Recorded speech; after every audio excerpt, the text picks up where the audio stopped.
Recently एक आबिद भाई जो हमारे सीनियर हैं जो एरास्मस पे गए हुए फुली फंडेड स्कॉलरशिप उनका सेशन ज्वाइन किया था गोया की कोलैबोरेशन के साथ। तो उनके सेशन से मैंने कुछ 20 पॉइंट्स नोट डाउन किए थे जो मुझे लगा कि मुझे आप लोगों के साथ शेयर करने चाहिए, क्योंकि आप लोगों ने तो वो अटेंड नहीं की होगी। तो मैंने आप सबके हिस्से की मैंने अटेंड कर ली। तो वो कुछ points in terms of scholarship है, उनकी जर्नी के रिलेटेड है, कुछ जो आप लोग एप्लीकेशंस करेंगे उससे रिलेटेड है। अगर आप कोई भी स्कॉलरशिप अप्लाई कर रहे हैं तो ये वो पॉइंट्स मैंने इस तरह जेनेरिक लिखे हैं कि आपकी उन सब स्कॉलरशिप के लिए अप्लाई हो सकते हैं। तो पॉइंट नंबर 1 कि जब भी आप कोई एप्लीकेशन या स्कॉलरशिप कर रहे हैं तो जो उसकी वेबसाइट है, ऑफिशियल वेबसाइट, कोई थर्ड पार्टी या फोर्थ पार्टी वेबसाइट नहीं, उसकी ऑफिशियल वेबसाइट को बहुत अच्छे से पढ़ लें, देख लें, समझ लें उस पर क्या क्या लिखा हुआ है। उसके बाद किसी को रीच आउट करें या उसके बाद कुछ देखें। सबसे पहला काम यह है कि आपने उसकी वेबसाइट को, ऑफिशियल वेबसाइट को अच्छे से पढ़ना है।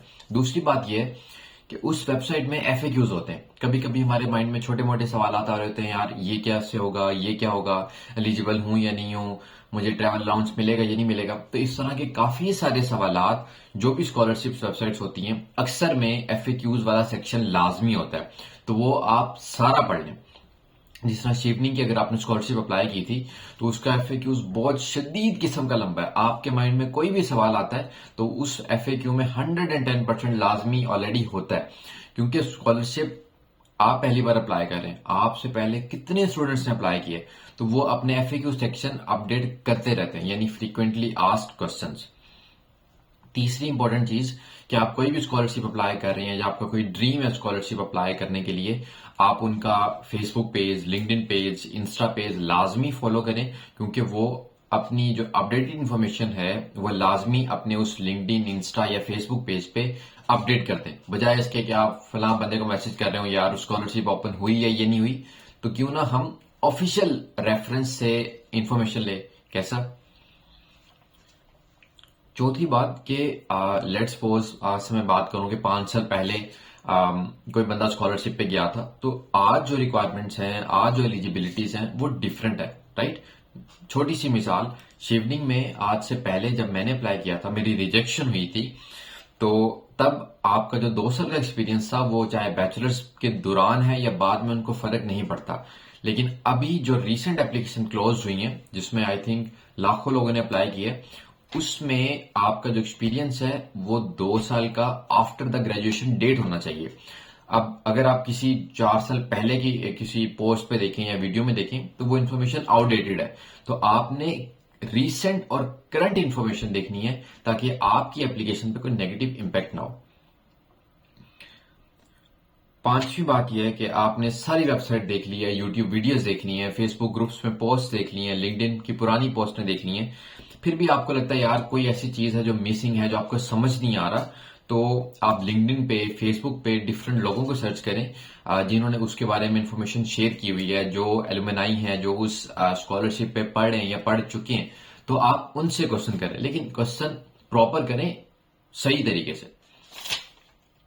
बजाय इसके कि आप प्रोफेसर को ईमेल कर रहे हैं हाउ कैन आई अप्लाई, भाई प्रोफेसर ने फिर इस तरह आपको रिप्लाई नहीं करना। आप अपनी एक बार पहले वाली रिसर्च कर लें कि आपको क्या पता है और क्या चीज ऑलरेडी मेंशन्ड है। अगर आप ये प्रोफेसर को ईमेल कर रहे हैं ना कि व्हाट्स आइट्स चाहिए या नहीं चाहिए, तो फिर तो वो जवाब नहीं देगा, क्योंकि आइट्स चाहिए या नहीं चाहिए ये ऑलरेडी वेबसाइट के ऊपर मेंशन्ड है। जो पॉइंट नंबर 1 है कि आपने उसको कंप्लीट पढ़ना है। देखिए मैंने डायरी बनाई है प्रॉपर वीडियो बनाने के लिए। पॉइंट नंबर 6, अगर आप सीवी बना रहे हैं, सीवी पे काम कर रहे हैं, मतलब आपका कोई एक्सपीरियंस है like as a research intern, और आपने उसके जो 10 बुलेट पॉइंट लिख दिए हैं, थे रख ये किया मैंने, ब्ला किया, फलां किए, तो भाई 10 पॉइंट्स या पैराग्राफ्स वाली लाइंस कोई नहीं पढ़ेगा। तो उसको 2-3 जो शदीद किस्म के आपके कह लें स्पेसिफिक पॉइंटर्स हैं जो आपकी उस स्कॉलरशिप के साथ, उस एप्लीकेशन के साथ, उस टाइटल के साथ मैच होते हैं, 2-3 बहुत स्पेसिफिक, जनरली जो चैटजीपीटी से लिखवाए हो, ऐसे लगे कि वो आपकी स्टोरी है, वो आपके पॉइंटर्स हैं और वो किसी के पास नहीं है, आपकी स्कॉलरशिप के से अलाइन हो रहे हो। 7वां इंपॉर्टेंट पॉइंट कि अक्सर स्कॉलरशिप जो मास्टर्स के लिए होती हैं, बल्कि मैक्सिमम मेजॉरिटी स्कॉलरशिप मास्टर्स वाली उनको पब्लिकेशन नहीं चाहिए होती। बट डेफिनेटली अगर आपके पास पब्लिकेशन है, देन आप उस स्टूडेंट से आई थिंक मुझे लगता है कि 1-2% आगे ही हैं जिसके पास पब्लिकेशन नहीं है। तो आपने बैचलर्स में अपना मास थीसिस करते तो हैं, तो कोशिश करें उसको पब्लिश भी करवा लें ताकि वो आपकी पब्लिकेशन भी हो जाए। 8वां इंपॉर्टेंट पॉइंट, ये जो हम हमारे यूनिवर्सिटीज में हमारे ऑनलाइन सेमिनार्स होते हैं, वेबिनार्स होते हैं, ये मैटर करते हैं। आपने जो अपना काम किया हुआ है, जिस तरह मेंटल हेल्थ अवेयरनेस के रिलेटेड प्रोजेक्ट्स होते हैं, सेमिनार होते हैं, वो अटेंड किया करें, उनको ज्वाइन किया करें, पार्टिसिपेट किया करें या अटेंड किया करें, ताकि आपका रेलिवेंट एक्सपीरियंस, रेलिवेंट जो प्रोफाइल है वो मजीद बेहतर हो। पॉइंट नंबर 9, जो वॉलंटियर वर्क करते हैं आप, वो भी बहुत मैटर करता है और बहुत शदीद किस्म का मैटर करता है। इवन दो जर्मनी में जब मैं अप्लाई कर रहा था तो कुछ स्कॉलरशिप्स में उन्होंने वॉलंटियर वर्क के कुछ पॉइंट्स एक्स्ट्रा रखे हुए थे। वो मैंडेटरी नहीं था, बट अगर आपके पास वो है देन आपको वो एक्स्ट्रा पॉइंट्स मिलेंगे। और अगर आपको कहीं पे वॉलंटियर प्रोजेक्ट नहीं मिल रहा तो आप एक अपना प्रोजेक्ट स्टार्ट कर सकते हैं, लाइक आप इंस्टा पेज या लिंक्डइन पेज अवेयरनेस के लिए, जिस भी फील्ड में आप काम कर रहे हैं। बल्कि मुझे लगता है कि आज के दौर में आप किसी भी फील्ड से हैं, चाहे आप वेल्डिंग करते हैं, चाहे आप डॉक्टर हैं, आपकी ऑनलाइन दुकान होनी चाहिए, जो बहुत ज्यादा मैटर करती है। 10th पॉइंट नंबर 10 जो मुझे बहुत मजे का लगा कि अपनी जो एप्लीकेशन है वो सिर्फ ये नहीं है कि मैंने आज बैठना टक टक टक टक एप्लीकेशन खत्म करते नहीं, ये बहुत गलत अप्रोच है। आप टाइम दे एप्लीकेशन को, 1-2 सिटिंग्स में एप्लीकेशन कंप्लीट करें। आपने एप्लीकेशन देखी, पढ़ी, आप उसको सेव कर लें और जो पॉइंट्स लगता है यार ये समझ नहीं आ रहा, मुश्किल है, तो आप उनको एक बार स्किप कर लें, कुछ फिल कर दें। उसके बाद दोबारा अगली सिटिंग में उसको दोबारा एनालाइज करें, उसको दोबारा देखें और देन उसको फिल आउट करें। थोड़ा सा टाइम लें लेकिन अच्छे से एप्लीकेशन फिल करें, क्योंकि उनको आपका नहीं पता, उनको आपका पता है, आपकी एप्लीकेशन से पता है। तो आप जिस तरह से एप्लीकेशन लिखेंगे, फिल आउट करेंगे, वो उसके अकॉर्डिंग आपकी एवेल्युएशन करेंगे। पॉइंट नंबर 11, ये दोबारा सीवी से रेलिवेंट है कि अगर आप कोई सीवी बना रहे हैं अपनी स्कॉलरशिप, एबीसी स्कॉलरशिप से रिलेटेड, तो जो आपकी स्कॉलरशिप का जो कंटेंट है, जो उसके जो लर्निंग आउटकम्स हैं, जो उसका प्रोग्राम स्ट्रक्चर है, उसके अकॉर्डिंग आपके टाइटल्स होने चाहिए। लाइक ये नहीं है कि आपने एक सीवी बना ली, उसको आप धड़ाधड़ अप्लाई करी जा रहे हैं। आप सीवी वो यूज करें, बट उसको कस्टमाइज करें अकॉर्डिंग टू द एप्लीकेशन जो आप अभी कर रहे हैं, राइट। तो टाइटल्स वगैरह या उसकी जो लाइंस वगैरह हैं वो आप हल्का फुल्का चेंज करें, ताकि ऐसे लगे कि यार आप ही वो चिराग हैं जो इस स्कॉलरशिप के लिए बने। पॉइंट नंबर 12, वही जो मैंने बात की कि सेम सीवी सबको ना भेजें, कस्टमाइज करें, थोड़ा सा ऑप्टिमाइज करें। एक सीवी जनरल बना लें, इसमें आपका सब कुछ हो, जो जो आपने जितने भी तीर मारे हुए हैं आज तक वो सब ऐड करें। बट जब आप किसी स्पेसिफिक स्कॉलरशिप में अप्लाई कर रहे हैं तो वो जो स्पेसिफिक चीजें वो ऐड करें, बाकी सब कुछ निकाल दें, और 10-10 पेजेस की सीवी मत भेजें। पॉइंट नंबर 13, आप अगर किसी को सीवी कहते हैं कि आपने रिव्यू करवानी है, या किसी को कहना है यार मुझे रिव्यू कर दें या उसके सजेशंस लेनी है, तो एक प्रॉपर सीवी बनाकर भेजें, या 2 सीवीज बनाकर भेजें जो आपको लग रहा हो कि यार मैं ये वाली चूज करूं या ये वाली चूज करो। और अगर वो आपसे कुछ बोल रहा है, या इट डजेंट मीन कि आपने उसको अप्लाई करना है, अगर आपको समझ में आता है, आप उससे एग्री करते हैं, देन आप उसको अप्लाई करें। ये ना कीजिएगा बाद में कि यार उसने मुझे कहा था कि सीवी ऐसे करो और मैंने कर दी। वो सिर्फ आपको अपनी सजेशंस दे रहे हैं, वो भी फ्री ऑफ कॉस्ट आपकी हेल्प कर रहे हैं। Point number 14, letter of motivation. Letter of motivation का जब भी जिक्र आता है कि स्टूडेंट्स का पहला सवाल ये होता है कि क्या लिखना है। इस सवाल से पहले आप वेबसाइट पे जाएं, FAQs में जाएं, रिक्वायरमेंट्स में जाएं। मोस्ट ऑफ द स्कॉलरशिप वालों ने ये लिखा होता है, मेंशन किया होता है कि आपने LOM में क्या क्या क्या पॉइंट्स मेंशन किए होते हैं। मैंने 2 यूनिवर्सिटीज जर्मनी में अप्लाई किया था, वहां पे प्रॉपर उन्होंने क्वेश्चंस डिवाइड किए हुए थे कि आपने ये लिखना है। इवन जिस तरह शिफ्टिंग की अगर आपने अप्लाई की हो तो उसमें 4 क्वेश्चंस होते हैं। तो ये वेरी करता है स्कॉलरशिप टू स्कॉलरशिप। तो आपने जो LOM की डिटेल्स हैं उस स्कॉलरशिप में क्या है वो आपने वहां जाके देखनी है। आपकी बेसिक डाटा तो ये सेम ही होगा ना, जो जो आपने काम किए हुए, बट उनको किस तरह का चाहिए, किस स्ट्रक्चर में चाहिए, वो कहां से मिलेगा? लेटर मोटिवेशन से। क्योंकि देखिए वो आपसे कोई पहेलियां तो भिजवा नहीं दे कि सब भेजो लेटर मोटिवेशन, देखते हैं किसका अच्छा होता है। उनको क्या चाहिए वो आपसे ऑलरेडी पूछेंगे। Point number 15, don't be very generic and बहुत सिंपल सिंपल लाइन जो सबने लिखी होती है चैट जीपीटी की। Be specific. आप उनको अपनी स्टोरी सुनाएं, अपनी स्टोरी से मोटिवेट करें। चैट जीपीटी स्टोरी से वो मोटिवेट नहीं होंगे। द रीजन इज उनके पास वो स्टोरीज हजारों हैं, आपने उनमें से स्टैंड आउट करना है। वो स्टैंड आउट कब करेंगे? जब आप स्पेसिफिक होंगे। Point number 16, very important. आप कोई लेटर ऑफ मोटिवेशन लिख रहे हैं, लेटर ऑफ रिकमेंडेशन लिख रहे हैं, सीवी लिख रहे हैं, तो आप उसको रिवाइज करें। ये नहीं कि आपने एक बार लिखिए टक टक टक टक टक और आप कह रहे हैं बस मेरा खत्म हो गया। नहीं, आप उसको देखें, लिखें, एक बार दोबारा लिखें, उसको चैट जीपीटी से सजेशंस लें, उसको इंप्रूव करें, उसको मजीद इंप्रूव करते रहें।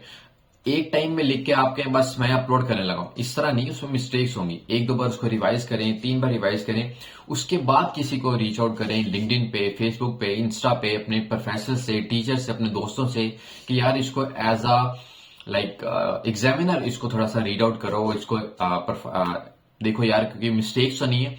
तो आप 2-3 लोगों के रिव्यूज लें, उसको फिर मजीद ऑप्टिमाइज करें अपने लेटर ऑफ मोटिवेशन को, सीवी को। ये नहीं है कि आपने एक बार लिखा टक टक टक सबको भेज दी मुझे रिव्यू कर दो, इस तरह वो तो कर देंगे, बट आपने जो इंक्रीज करना था अपनी ऑप्टिमाइजेशन के अंदर, वो आप उसमें मार खा जाएंगे। पॉइंट नंबर 17, अक्सर स्कॉलरशिप में नीचे लिखा होता है कि आपको पार्शियल फंडेड चाहिए, नहीं चाहिए, आप सेल्फ फंडेड में आ सकते हैं या नहीं आ सकते। अगर तो आपको लगता है कि आप सिर्फ स्कॉलरशिप पे जाना चाहते हैं तो वहां पे मेंशन करें कि भाई आपको स्कॉलरशिप ही चाहिए, आपको सेल्फ फंडेड वाले प्रोग्राम्स नहीं चाहिए। Point number 17, very important. कुछ लोग कहते हैं यार चलो सेल्फ फाइनेंस में भी हो जाए तो मैं कर लूंगा। अगर आप नहीं कर सकते तो उनको मेंशन करें कि भाई मुझे चाहिए तो चाहिए, वरना नहीं चाहिए। पॉइंट नंबर 18, कुछ इरास्मस प्रोग्राम होते हैं, बल्कि काफी सारे होते हैं कि उनमें डिफरेंट सेगमेंट्स होते हैं कि लेट्स सपोज 30 स्टूडेंट्स हैं तो 10 स्कॉलरशिप्स हैं, 10 पार्सल स्कॉलरशिप्स हैं, 10 सेल्फ फाइनेंस वाले बच्चे हैं। तो अगर आपको लगता है कि आप पार्शियल में भी कर सकते हैं या पार्शियल को भी अफोर्ड कर सकते हैं, देन गो फॉर इट। क्योंकि पार्शियल में आपकी I think so tuition fees वगैरह नहीं होती, और बाकी जो आपकी अकोमोडेशन वगैरह होती है वो आपने मैनेज करना होता है। तो आई थिंक अगर आप अफोर्ड कर सकते हैं तो still worth it. Point number 19, very important. अगर आप पार्शियल वाली स्कॉलरशिप्स में हैं तो जिस सिटी या जिस कंट्री में जा रहे हैं वहां पे आप देखें कि वहां पे पार्ट टाइम जॉब्स किस तरह से, क्योंकि आपको अलाउ होता है अक्सर स्कॉलरशिप्स में भी कि आप जॉब कर सकते हैं। जिस तरह आबिद भाई के अकॉर्डिंग लिस्बन जो पुर्तगाल का शहर आई थिंक कैपिटल भी है, वहां पे जॉब्स की अपॉर्चुनिटीज बहुत कम थी। आयरलैंड में जहां पे उनका जो सेकंड सेमेस्टर या थर्ड सेमेस्टर था वहां पे जॉब्स की अपॉर्चुनिटीज बहुत बेहतर थी। तो ये वेरी कर रहा होता है कि आप किस सिटी या किस कंट्री में जा रहे हैं, वहां पे जॉब की अपॉर्चुनिटीज किस तरह की है। Point number 10, this is very important कि एकेडमिक एक्सपीरियंस कैसा था उनका। उनके अकॉर्डिंग कुछ पॉइंट्स के बहुत ज्यादा आर्टिकल्स पढ़ने पड़ते हैं, रीडिंग्स करनी पड़ती हैं। पाकिस्तान की तरह ये नहीं है कि आपने 2 असाइनमेंट सबमिट की और आपका जीपीए आ गया, सब कुछ आ गया। बहुत चैलेंजिंग है, स्टूडेंट्स बहुत कंपेटिटिव हैं और प्रोफेसर्स बहुत टफ टाइम देते हैं in terms of marking, in terms of like exams. और ग्रेड्स हासिल करना, CR1 के ग्रेड्स नहीं मिलेंगे, आपको पढ़ना पड़ेगा, आपको रिसर्च पेपर्स पढ़ने पड़ेंगे, पार्टिसिपेशन करनी पड़ेंगी। और यस, तो एकेडमिक एक्सपीरियंस ओवरऑल बहुत मजे का उनका, but still like academic journey जो है वो टफ है क्योंकि पढ़ना पड़ता है। तो पढ़ेंगे तो काम बनेगा। तो ये 20 पॉइंट्स थे जो मुझे लगा कि ये वर्थ इट हैं, जो मुझे आपके साथ शेयर करने चाहिए। और ये पॉइंट्स 20 वो हैं जो आप किसी भी स्कॉलरशिप के ऊपर अप्लाई कर सकते हैं, किसी भी स्कॉलरशिप या किसी भी एप्लीकेशन के ऊपर अप्लाई कर सकते हैं। ये नहीं है कि आपने सिर्फ इसी एरास्मस अप्लाई करना है। एरास्मस पे तो लाजमी अप्लाई होंगे और आप किसी और पे भी अप्लाई कर सकते हैं। अच्छी बात यह है कि अगर आपको लगा कि आपने इसमें कोई एक अच्छा पॉइंट सीखा है तो मुझे लाजमी बताइएगा। कोई ऐसी चीज जो आपको लगता है कि आप डिसएग्री करते हैं तो लाजमी कमेंट्स में बताइएगा। अगर आपको लगता है कि यार मुझे ये वीडियो किसी के साथ शेयर करनी चाहिए तो आप लाजमी शेयर कीजिएगा। मे बी आपकी हेल्प हुई है अगर, तो किसी और की भी हेल्प हो जाए। बाकी भाई को दुआ में याद रखिएगा ताकि I will try my best कि मैं मजीद इस तरह की चीजें आपके साथ शेयर करने के काबिल रहूं और मजीद इस तरह की वीडियोस बनाता रहूं। अल्लाह हाफिज and best of luck. Bye bye.